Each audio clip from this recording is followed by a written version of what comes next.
Assalamualaikum warahmatullahi wabarakatuh. Selamat datang kembali di Kabar Pokja Podcast kali ini. Kabar Pokja Podcast yang selalu menginformasikan terkait dengan pemberitaan berbagai hal yang ada kekinian baik ekonomi, politik, sosial, dan budaya. Tentu saat ini kita tahu bahwa secara serentak di seluruh Indonesia akan diadakan pilkada pada bulan November mendatang. Salah satunya adalah di Kabupaten Bogor. Dan ini menarik ketika kita bicara Kabupaten Bogor karena kontesan atau peserta pilkadanya ini luar biasa, yaitu koalisi besar melawan satu partai. Dan kita akan bincang-bincang sejauh mana fighter partai yang satu ini melawan koalisi besar. Bersama kita sudah hadir Kang Edi Gunadi, anggota DPRD dari fraksi PDIP Komisi 1 ya kan? Komisi 1, dan juga tentu adalah tim ses dari calon PDIP. Selamat datang Kang Edi. Terawang ya? Terawang, dan menyempatkan hadir di studio Kabar Pokja Podcast untuk bincang-bincang. Kang Egi, sehat ya? Alhamdulillah. Alhamdulillah. Ya. Ini sejak PDIP mendaftarkan diri di KPU, masyarakat Kabupaten Bogor bertanya-tanya kami, ya kan? Luar biasa nih, dengan satu partai PDIP melawan koalisi besar, 8 partai parlemen, dan yang lainnya non parlemen. Ini kalau kita kalkulasi secara administrasi atau secara tertulis, ini 90% lawan 10% Kang Edi. Ayo Kang Edi, kita mau denger nih, ya kan, secara gimana historinya PDIP akhirnya memutuskan mengambil porsi di kontesan pilkada Kabupaten Bogor. Pertama saya ucapkan terima kasih dulu nih sama Kanda yang sudah memberikan kesempatan saya untuk bicara di podcast ini ya. Karena perintah Anda walaupun ngedadak kita jalan. Datang lah kita ya. Dan yang dibahas juga menurut saya sesuatu yang memang harus kita sampaikan, kita ungkap gitu. Ya, misalnya tadi bagaimana di atas kertas katanya 90 lawan 10. Menurut saya sih nggak seperti itu ya. Kita merasa kita ini punya pengalaman ketika Pilpres waktu itu PDI Perjuangan bersama Pak Jokowi dengan koalisi yang cukup besar, ya kan? Tapi yang menjadi kunci bukan jumlah partai yang berkoalisi kita. Gitu ya. Justru bagaimana kita tuh bisa menyatu sama rakyat. Jadi kalau PDI Perjuangan itu bersatunya berkoalisi sama rakyat. Dan itu membuat kita dalam pertarungan ini tidak berat gitu. Karena dengan koalisi yang besar kita sudah mengalami dulu, itu ternyata justru banyak hambatan. Ya, banyak hambatan dalam komunikasi.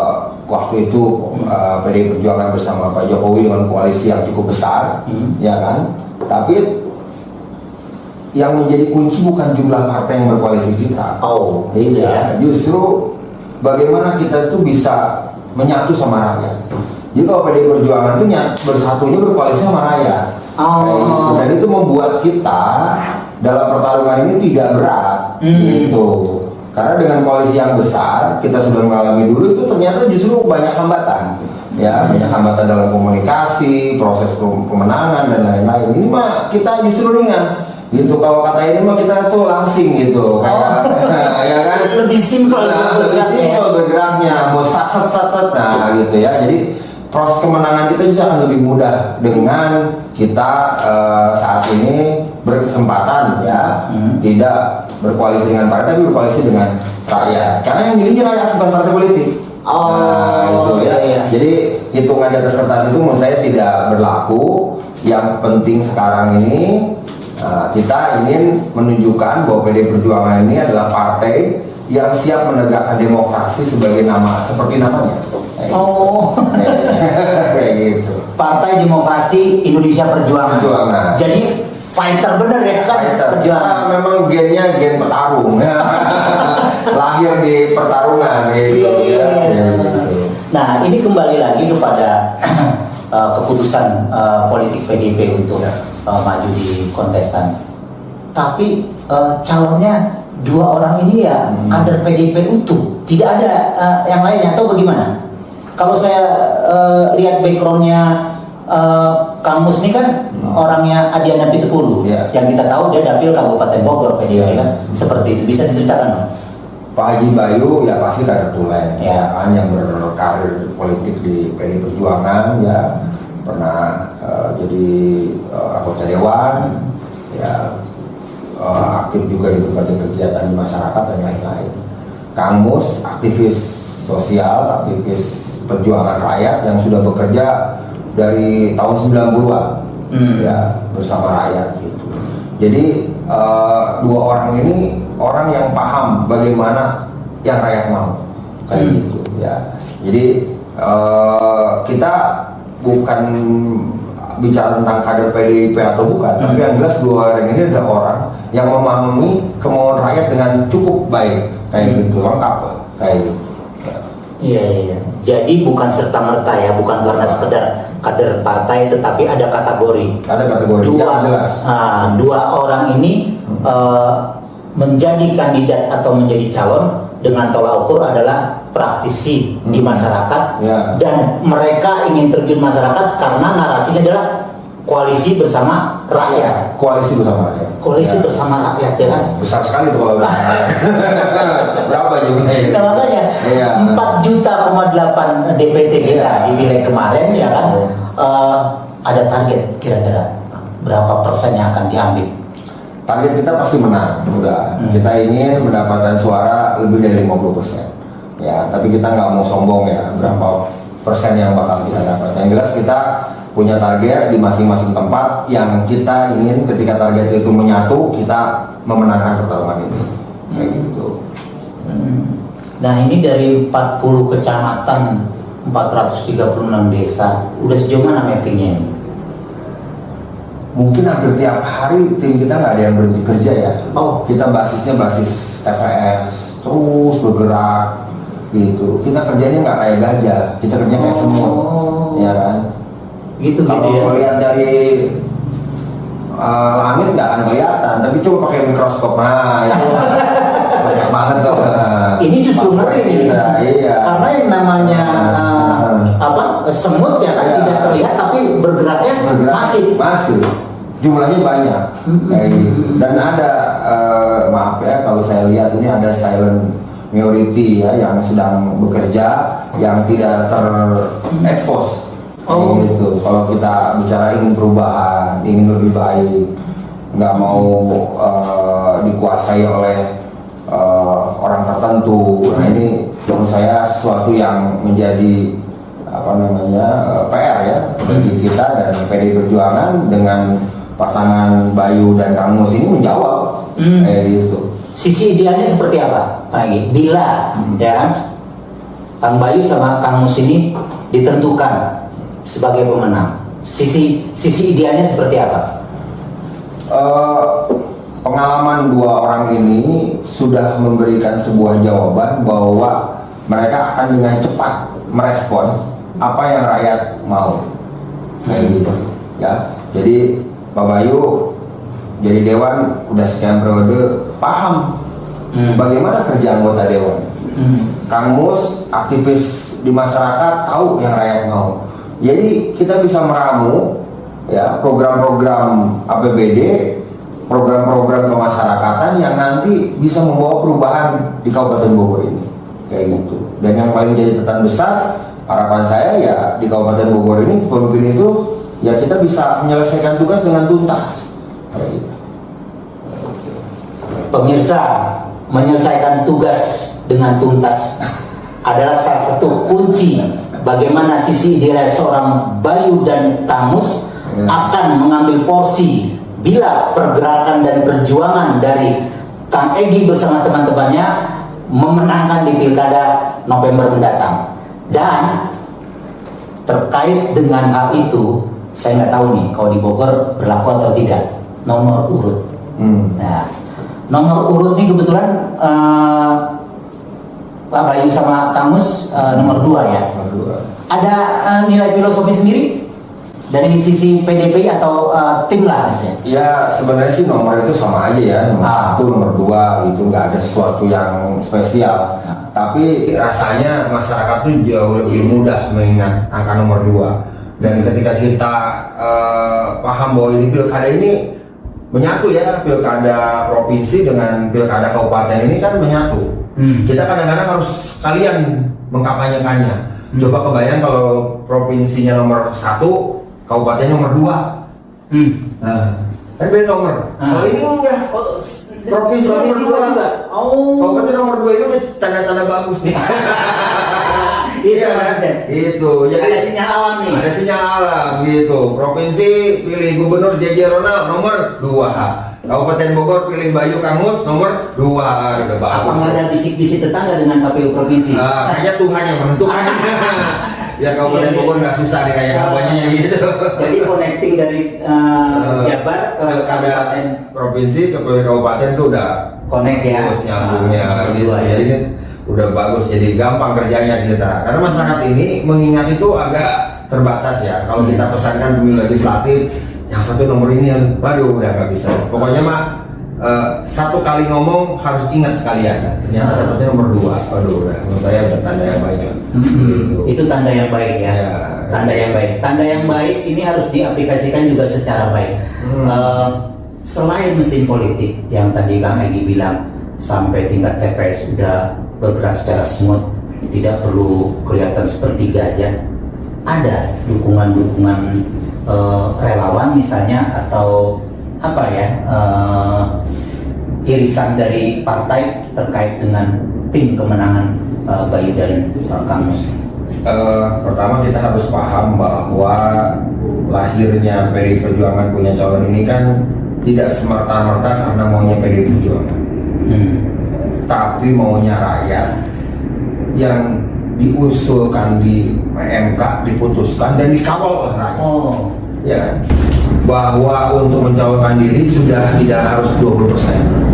Terus ada pihak di parlemen juga yang berusaha itu nggak dipakai, dan rakyat melakukan perlawanan yang luar biasa, mahasiswa, pelajar bahkan semua mau itu. Nah, ketika itu mereka mau, terus Kabupaten Bogor nggak ada yang berani mencalonkan diri, berarti maunya rakyat nggak terjawab dong. Nah, PDI Perjuangan menjawab, ini maunya rakyat ada calon ya, nggak boleh kota kosong, saya tampil ya. Berarti PDI Perjuangan ini tampil memenuhi maunya rakyat. Jadi ketika ditanya siapa yang akan mendukung calon dari PDI Perjuangan, mendukung Bayu dan Kang Mus ini siapa? Saya yakin orang-orang yang kemarin berjuang untuk MK tetap dilakukan itu akan bersama kamu. Itu baru satu.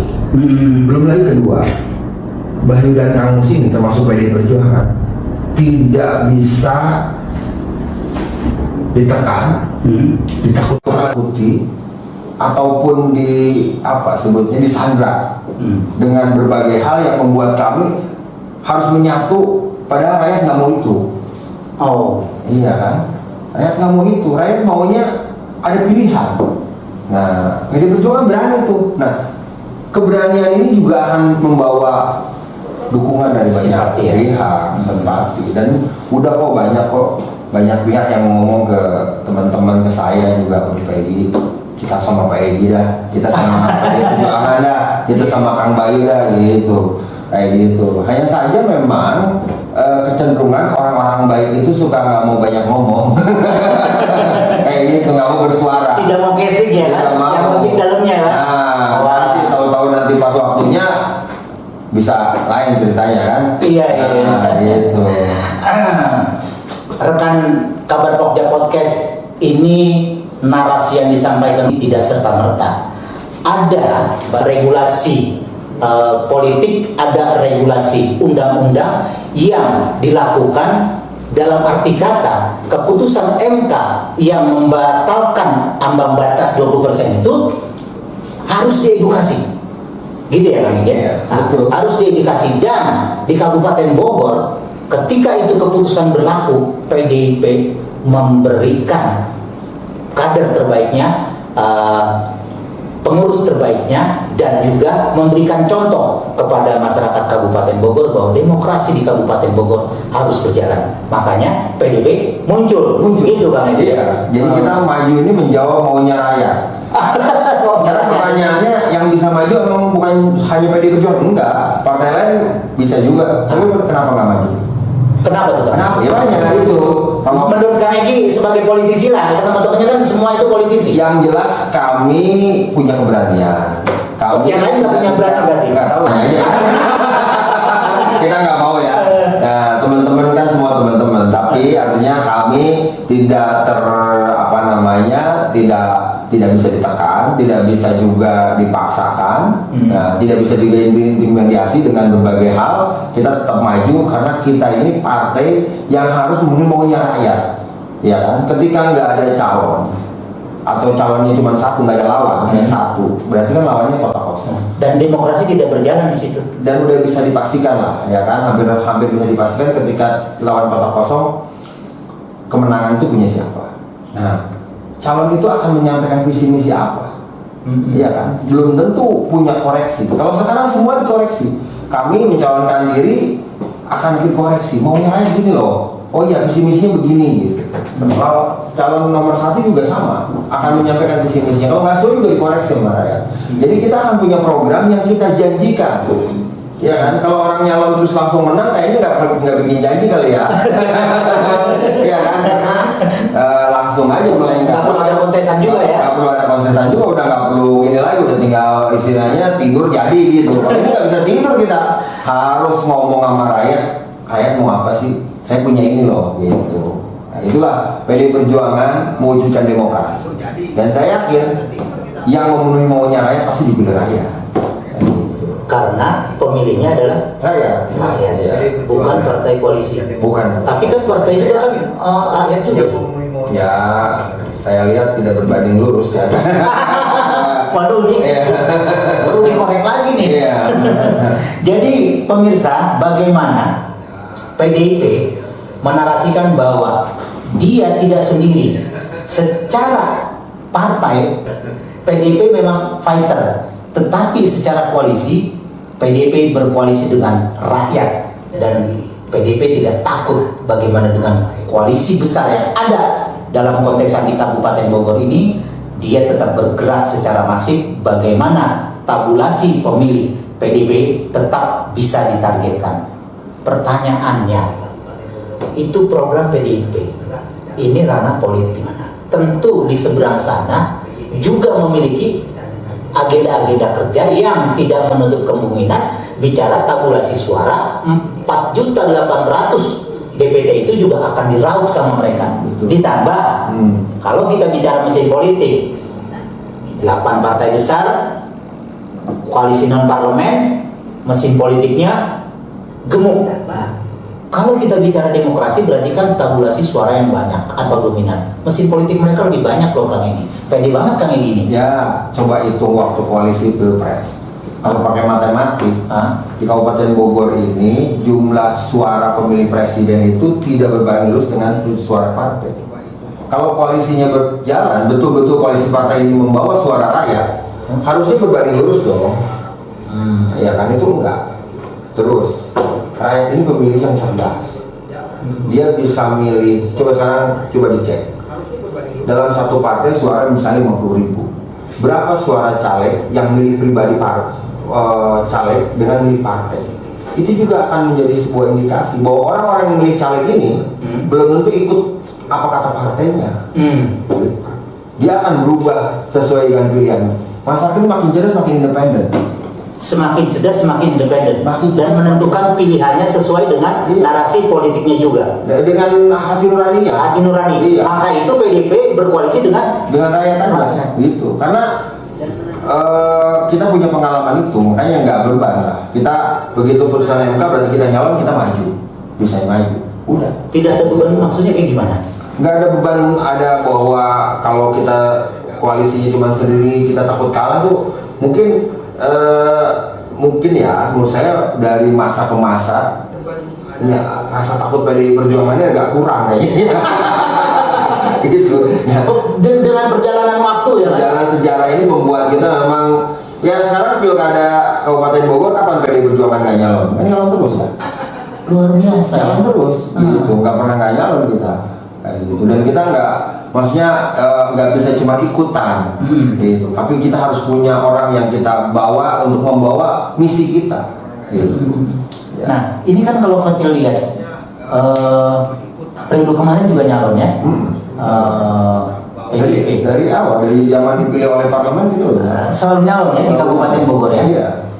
Dan sempat masuk pada eksekutif ya tuh. Ya waktu Pak Eri dengan Pak Karpat itu Oh, iya. suaranya suara rekomendasi PDI Perjuangan, bukan rekomendasi partai lain. Iya, bukan. Itu kan kita tahu. Jadi kita nggak pernah surut ya. Jadi kalau apalagi sekarang gitu loh, kita pernah menjadi bagian dari pemerintah, terus sekarang kita harus tidak menjadi bagian dari pemerintah, kita siap banget gitu. Karena kita pernah nggak masuk pemerintah, jadi udah tahu lah resikonya juga apa, kita udah pernah tahu.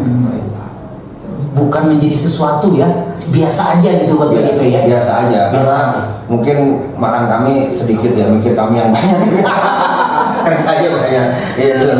Jadi agak aman lah gitu. Tapi kan gini Kang Egi, ya kan, kita ini punya pepatah, ringan sama dijinjing, berat sama dipikul. Ya. Ya kalau sendiri kan berat dong Kang Egi. Yang jadi pertanyaan saya, pada mau mikul kan tuh? Jangan ngerecokin. Waduh, saya nggak tahu ini. Kenapa selalu ada narasi terkait dengan koalisi besar ini? Diam kah, mau mikul kah, merecokin kah? Kang Egi ini sebagai politisi di Kabupaten Bogor yang pernah sebelum ini juga jadi DPRD, sekarang terpilih lagi, ini pasti tahu jerokan para polisi di Kabupaten Bogor.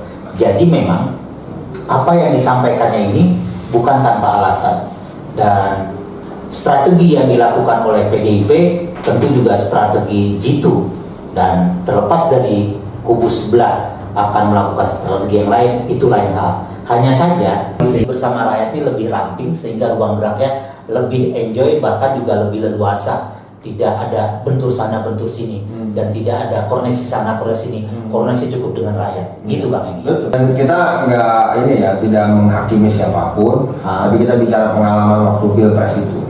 Pengalaman yang mengajarkan itu. Pengalaman yang mengajarkan kita. Koalisi tidak bisa sebanding lurus dengan kenyataan di lapangan. Aduh, Pak, kita 2019 itu kan gemuk bener, Pak. Suara Kabupaten Bogor berapa? 30%. Iya. Iya. Harusnya kita dapat berapa? Mungkin dapat 70. Harusnya ya. Harusnya dapat 70%, tapi ternyata malah terbalik.